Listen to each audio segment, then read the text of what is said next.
Well, welcome to our second panel session of the day and the first of our deep dives into one of the three topics that we're here for today, energy efficiency. My name is Chelsey Wroe. I'm Head of Sustainability at HEINEKEN and absolutely delighted to be here today. If there's one thing that I've learned in my role, it's that no one's got all the answers. We don't even know what all the questions are that we need to ask. And so it's coming to places like this, speaking with people, to customers, to suppliers, to other people within the industry and outside of the industry that we're going to be able to make steps on all of our sustainability journeys. So it's great to be here today, and it's great to have so many people here as well. So as I said, in this session we're focusing on energy, and in particular energy inefficiencies, ways to become more efficient so that we're saving energy and money, as well as being more sustainable along the way. And there are some big savings to be had. So the Carbon Trust estimates that some hospitality businesses can save up to 40% on their energy costs by maximising energy efficiencies. So it seems like a bit of a win-win for both businesses and the planet. But how do we become more energy efficient? Well, I'm hoping my panel of experts will help us figure out some answers today. So panel, can I ask you all to just introduce yourselves and a little bit about the businesses you're representing? John, I'll start off with you. Thank you. Hello, I'm John Fletcher, founder and CEO of Big Clean Switch. We're a B Corp that works with homes and businesses to help them switch to lower cost renewable electricity. Hi, I'm Ellie Belsey-Gould. I'm Head of Purpose at Hawksmoor. We're a steak restaurant group, so it's very imperative that we do our best on sustainability, so I lead on all that work. I'm Will Todd. I guess some of you have seen me earlier. I'm the Chief Exec of Carbon Architecture. We're a consulting and analytics business, and we specialise in energy and carbon efficiency, and we also have another business called Green Mark, which is an environmental certification. I'm Steve Livens. I'm Policy Manager at the British Beer and Pub Association. We're a national trade association representing UK brewers and pub operators. Our members account for about 90% of the beer volume that's produced in the UK, and they own around about 20,000 pubs. And I'm Andy Dyson, Business Development Director for Revolution Bars. We're obviously a chain of bars, 60, the size of 60, and we started our sustainability journey around about 2 years ago now. Thank you very much. So I'm going to kick off with a few questions, and then we've got some mics in the audience, so we'll open it up to the floor in a little while. So kicking off, let's look at the energy industry as a whole. And John, as founder of the Big Clean Switch, could you give us a little bit of insight into the energy industry at the minute and why we're seeing these astronomical costs? And also a little bit of a reflection on, is this being reflected on renewable energy as well? Yeah, of course. So, I mean, it's a question we're getting asked a lot by particularly the hospitality businesses that we work with, some of whom are facing energy bills that are suddenly going up by 300 or 400% from the end of their pre-existing contract to the new one that they're asking us for help with.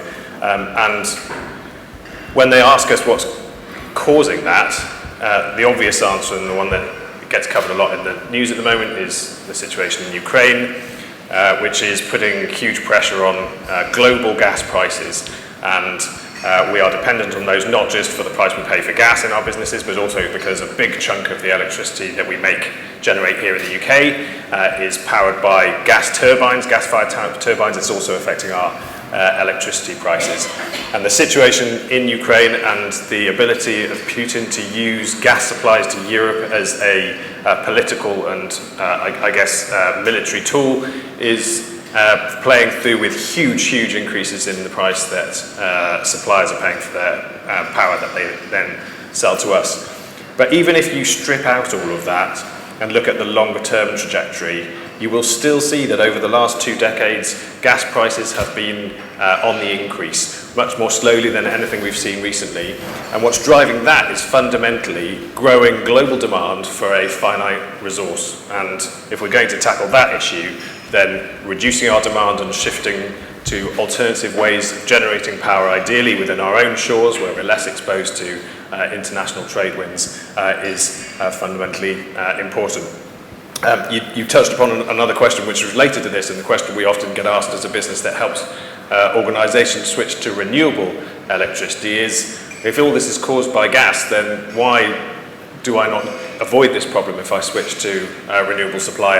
And the answer to that lies in the nature of the electricity grid in this country and in most developed countries, which is what we call a shared grid. So we're all taking power out of the same grid, and all of the generators, both the fossil fuel generators and the renewable generators, are pumping electricity into the same grid. And that means that when we're purchasing electricity from the grid, we can't differentiate between what's green and brown. When we help you switch to a renewable supply, what we're actually doing is ensuring that every time you take a unit of power out of the grid, that's being matched by a unit of green power supplied to the grid within the same network. But what that also means is that in terms of the procurement of that electricity, we're exposed to the overall costs, the mix of both the renewable electricity cost and the gas electricity cost. So unfortunately, because we're on this shared grid, the price goes up for us when gas goes up, even if we're still ensuring that our purchasing decisions are driving greater deployment of renewables onto the grid in the way I just described. So it's a question we get asked a lot and understandably complicated, but the simple answer is actually that the more renewables we have on the grid, because renewables are fundamentally cheaper than fossil fuels, the cheaper that overall price will get. So it's still fundamentally important to drive down price, that long term we make a switch to greener sources of energy. But whether we're on renewable energy or non-renewable energy, I guess we still need to focus on energy efficiencies. And Will, I know as part of your job, you're working with a number of businesses across the whole hospitality sector. What are you seeing as the major inefficiencies within businesses within the sector when it comes to energy use? And have there been any surprises along the way? Okay, good question. Thanks, Chelsey. Just to add on to John's point first, before I answer that, I was in the taxi this morning chatting away to the taxi driver about energy, and we looked up on, there's a website called Gridwatch. I don't know if any of you have seen it, but it's readily available. And I could see in the taxi this morning that 43% of our electric was coming from burning gas, like 15% from nuclear, 27% from wind, 8% from biomass. And I couldn't understand why the balance wasn't swayed the other way, particularly swapping gas with nuclear even, I think. So the balance of where our electric comes from needs to, just like you said, change massively, doesn't it, really, to make it more green. So in the hospitality industry, we work across quite a few pub chains, and in particular, I think there's probably 3 main energy consuming areas, and I would say one is around the buildings themselves, so it's things like lighting and heating and hot water, so all the building services. The second would be the kitchen, and I think people are often surprised by how much energy is used in a kitchen, in particular electric, because everybody expects that a lot of gas is getting used for cooking, but actually a lot of electric gets used as well, particularly for things like a giant extractor hood, which is in most kitchens, can have an enormous motor on it and consume loads and loads of electric. And then in a pub, the cellar consumes electric as well. So I would say that those are, some of the sort of three main areas. And there are surprises for people, but we do see common issues as we walk around, and it's stuff that still surprises me, really. I mentioned earlier about the heating being left on all the time, and we go to so many venues where there's either no time clock or the time clock is just overridden permanently. Or we go to some quite large venues where the heating is on all of the time just in order to be able to heat the manager's flat, which is a bug because you can't turn one thing on and another off, So that's quite common. And I think there are some, common practices. Does that resonate with you? That's exactly that. Yeah. There are common practices, I think, in particular in kitchens, where when people turn in to prepare for service, they turn everything on in the morning, and particularly when you've got a gas-fired kitchen and the extractor hood goes on in winter, it gets freezing because there's a gale coming in, so everybody burns gas to make the kitchen warm enough to be in, and I think so we've recently done some work on electric kitchens, and I think what's interesting as an outcome in some of those is that they turn their extractor hood down a lot because you don't need to run it for the gas valve, and then the whole environment gets a lot more pleasant to work in. So there's some, I think, interesting stuff, but surprises for people when they actually understand where the energy is getting used. It is sometimes surprising what really contributes to the numbers. What Will's just been saying, does that resonate with you? Are these kind of the energy, the places in your businesses that you find being using the most energy, or something different? I know you're both coming from quite different businesses. Ellie, do you want to? Yeah, sure. I mean, absolutely, it resonates completely. The other add-on I would have is for some of the sites, hot water is powered by the electric, so we've got big costs around that. But that cook line piece every morning, when you've got KPs coming in at 8:30, they'll switch on the entire cook line, all the rationales, all the fryers, and no one's actually using anything for heating until about 11 o'clock. So we've gone through a lot of kind of changing that habit in between service switch-offs, and also front of house a bit, that sort of, could you turn up the AC or turn down the AC a degree here and there. What I have noticed is in August, our energy costs go right down, and I looked at it per cover, and it's still coming right down, and it's because it's really bloody hot in the kitchen. They're turning off the cook line quicker, and so we know it's possible, which was quite a nice indicator. But yeah, absolutely, those areas have been really critical. And the way that we've tackled it is we've had, all our head chefs are quite competitive. So we've had a really big competition over the year where everyone gets sent their stats every single month, looking at how their gas is used and how their electric's used, and then they get a prize for whoever's reduced by at least 20% or whatever. And that's had a real impact, because once they can vie against each other, that's been amazing. We've got 10 head chefs who are like constantly competing on it. And then we'll have the chair of the board email the winner and say congratulations and things like that. The other thing that we're working on at the minute is, because we're a 1,000-strong team, and lots of our KPs, because we're in central London and inner city locations, lots of the KP team will be speaking French African. So we're looking at how we can do briefings in French in the kitchen, just to make sure that people actually hear it. Because if you try and communicate it through email or on various, communication sites or whatever, it just doesn't get through to everyone in the site. So really trying to look at where people are working and getting the message to them where it matters. Yeah, I mean, we're very similar. In fact, it's exactly the same areas and very similar kind of strategies to try and do. I guess it started off as a cost-saving initiative back in 2017. How do we reduce the inefficiency in things being left on, etc. And it really developed 2 years ago into, well, actually, this is much bigger than just how do we save some cash on the energy. Like, let's talk about how we become a more sustainable business. So we have Zero Heroes, sounds very similar in every one of our units, and we really try and, I guess they're selected by showing an initial interest in environmental stuff. So, we're partly trying to educate them, but also get their ideas, because, we've got loads of great ideas on what maybe could happen, but that force of 60 or so guys, they've come back to us with tenfold the number of ideas that we came up with. So, it's really a focus on out-of-hours energy. So overnight it began, how do we make sure that everything in every unit is switched off? We monitor it on a half-hourly basis, and we've seen about between 15 and 20% of our total energy bill fall away over the past 4 years, just by getting better and better at kind of turning everything off. And now we're on to the afternoon section, which is, can we turn some of the gas off and some of the stuff off in between the lunch and the evening service. It's a very similar approach, but we were flabbergasted by how much wasted energy and gas there actually was in our business until we really focused in on it.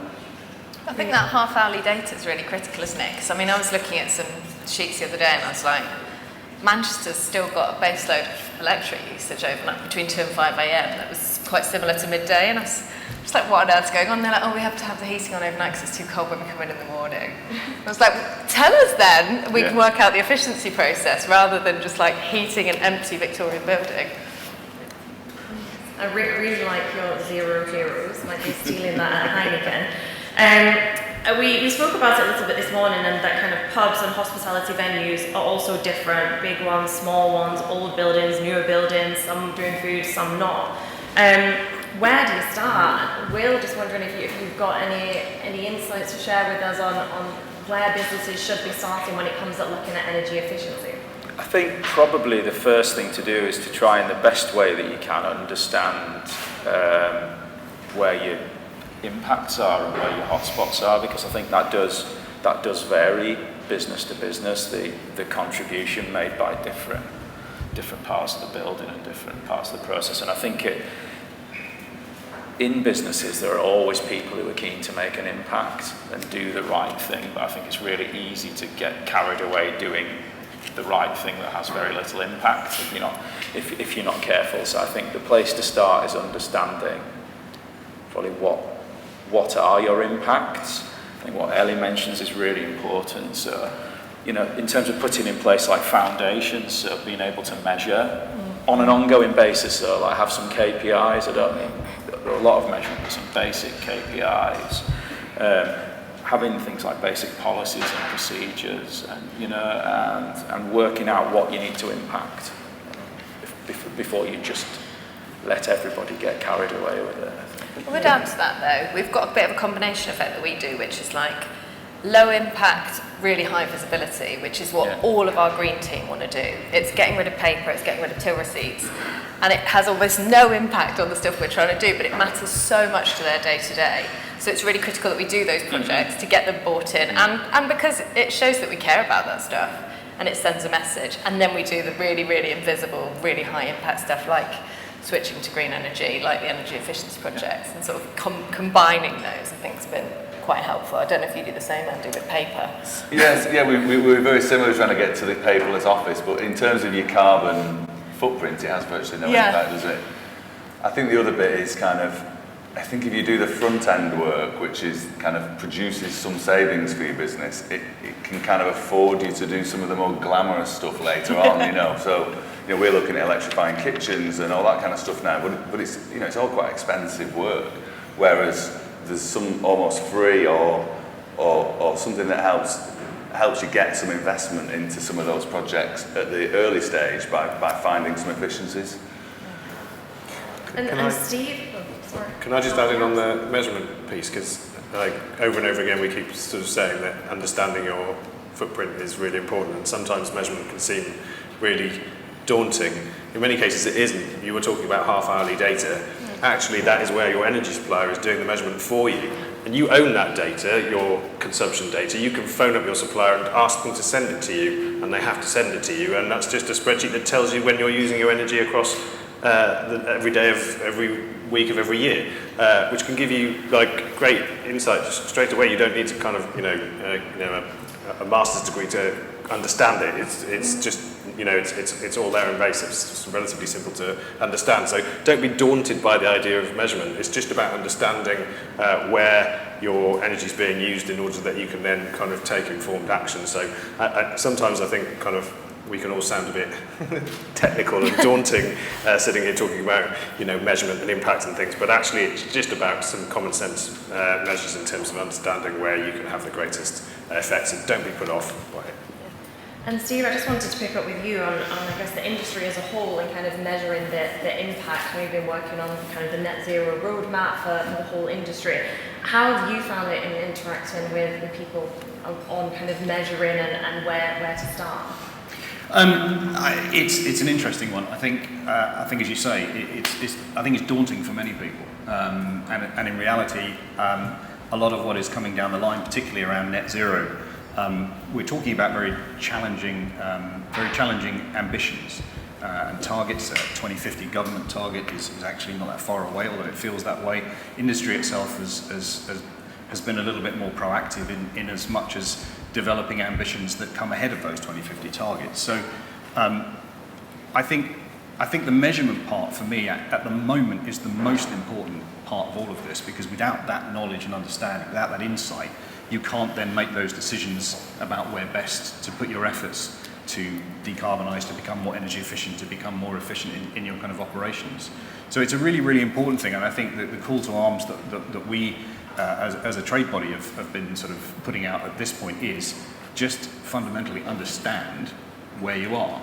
And it's where we've put a lot of effort working with Will and Carbon Architecture, but also with Zero Carbon Forum here today, to develop a calculator to allow people to explore that and understand their carbon footprint. And I know there are other calculators around, there are other approaches to doing this, but it is an incredibly important part of all of this, and it is that initial first step that is so important. I think, Steve, as well, it's quite challenging because we've talked a lot about energy efficiency, but actually if you look at the impact that's going to have on energy costs, it's overall marginal, maybe 10 to 20% maximum, typically, I would have thought, and if we look at carbon footprint efficiency measures, again, the impact is overall marginal, and actually what's required to really sort of close the gap is like new technology, isn't it? And if we look at things like heating systems, like the direction of government is to try and get everybody to electrify things, but when we look at a pub and want to put a heat pump in a pub to generate heat, it's vastly expensive, and there are all sorts of technical challenges with it. Yeah, and I think a lot of the discussions we've had with government, and particularly around this point of low carbon technologies, is, please don't pin your hopes on one kind of technology. In actual fact, the pub landscape is hugely diverse. Age of building, pub model, restaurant model. The whole approach is vastly different. And in that respect, it doesn't necessarily suit to have one overarching technology that we can kind of rely on. You actually have to have a selection. They have to be, fit for purpose for the environment and the sort of business model that you're looking at. And I think that's one of the issues that I've certainly seen of late is actually trying to sort of change that mindset within government, that it isn't just about one type of technology. So heat pumps were really where a lot of this effort seems to go. And that's great, and they work in some situations, but they don't work well in all situations. So it's about trying to encourage government to see this from the point of view of flexibility, and providing the right tools, in a range of tools, to enable licensees, businesses to respond in the way that best suits their business and to get to that point as quickly as we can. And just coming back to the measurement piece, so I guess this morning we spoke about the EPC legislation, which is in itself a measurement tool. Where do you think the industry is at, Steve, when it comes to readying itself for EPC? Do you know what? This is the thing. The legislative pressure from an environment sustainability point of view here now is massive. It's huge. And we're seeing so much more in that sense across a whole range of different things. I think for EPC in particular, it's a really, really difficult situation right now. There is an understanding of minimum requirements as far as EPC is concerned, and rental properties. Government have established some new guidelines and some new targets and ambitions, places they want to be. At the moment, there's still a lot of debate going on. These requirements are still being considered at parliamentary level. There's a lot of concern from the sector in that, actually the timelines we're talking about are quite soon. I mean, the sort of earliest sort of 2025, 2027 sort of timelines. We're not that far away, and realistically, in order to get to the point where those minimum requirements, we can establish those minimum requirements, there's potentially a lot of capital investment required, there's a lot of costs involved, there's a general lack of awareness. I think, broadly speaking, we're pushing it if we think we're going to get there in that right amount of time, and it is a concern. But that uncertainty around what is actually going to be required as well, and that sort of lack of clarity coming back from government at this point doesn't help that situation. And we see that in a raft of different areas in much the same way. You mentioned costs, and I know it was something that Ellie mentioned this morning. And John, do you have a bit more information on where people can go to access funds to be able to improve their energy efficiency? I think Steve's point is actually spot on in terms of financing a lot of this work being one of the really big challenges. I was having a really interesting conversation earlier. I can't remember your name, but with a guy who's developed the system around refrigeration and systems, and the sorts of payback periods you're seeing now being sort of halved down to months, not years, in terms of some of these investment decisions because of the increasing price of energy. And I think the way we need to look at these investments is really about the long-term payback and balancing those with the cost of finance. And then generally speaking, with these improving payback periods, you are starting to see things make much more sense in terms of them being able to deliver financial savings. But where I think there's a big gap is in the kind of formal offering of those finance solutions. I would like to see lenders being much more proactive, where I think the hospitality industry in general has been very poorly treated by, for example, credit agencies recently.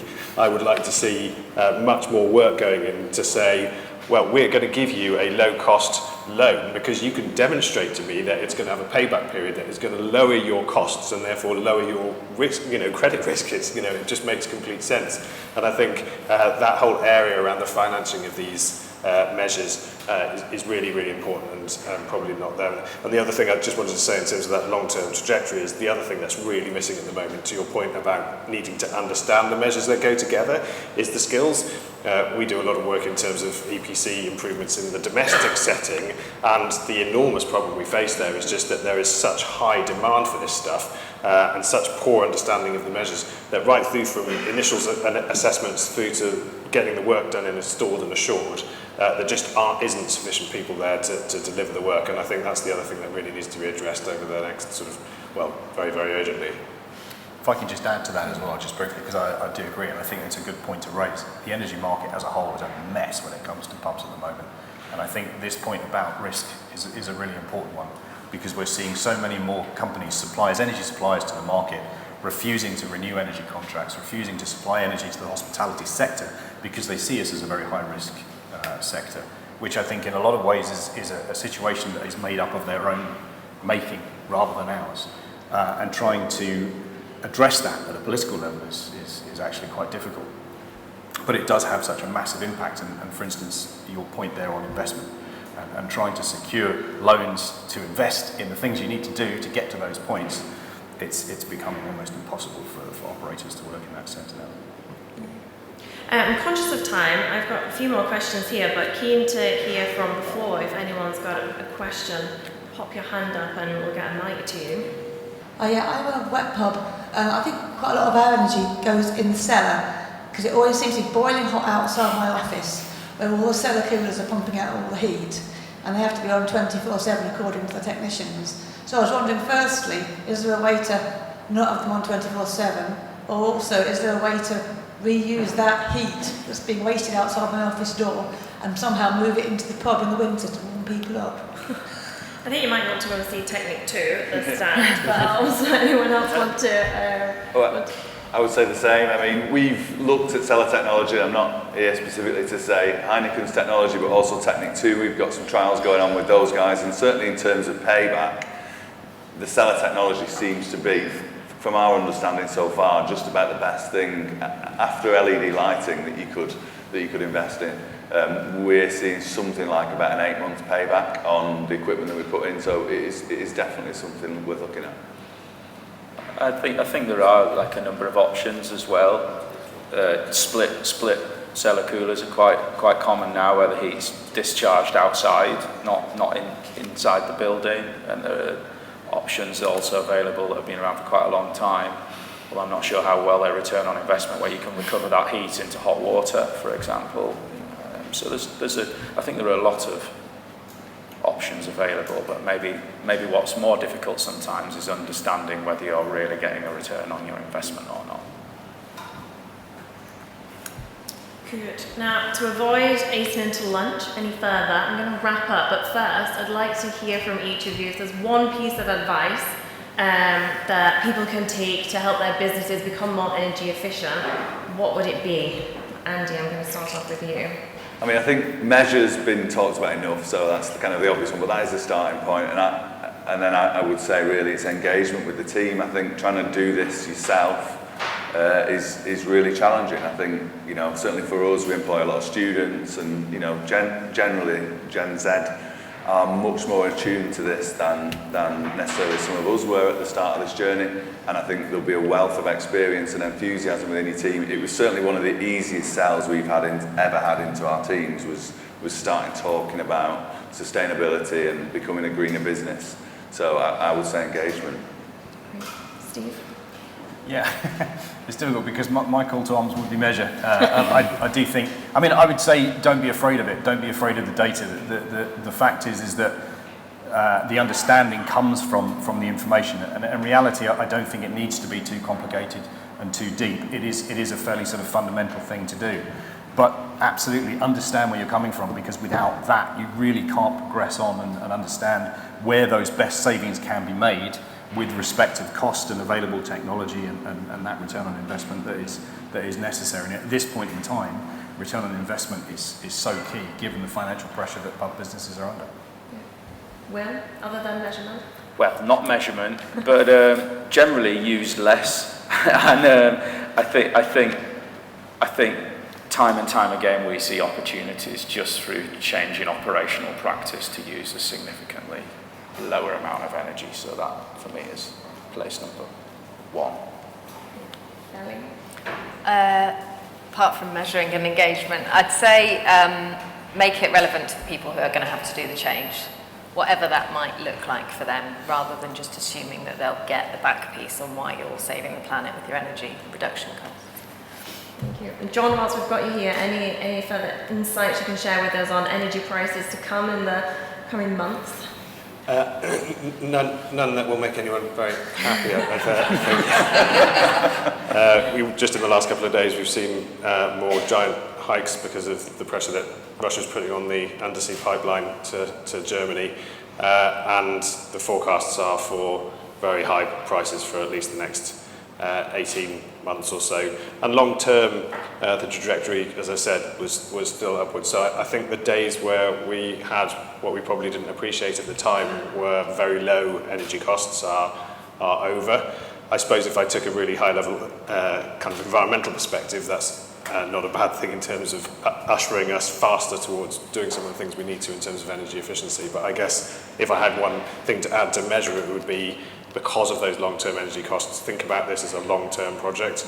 Don't just kind of rush at the first things you can do, but do look at things like payback periods over longer periods of time. Put together a plan. It doesn't have to be incredibly complicated or detailed, and make sure that you know what you're going to do as a package of measures from the outset over the long term.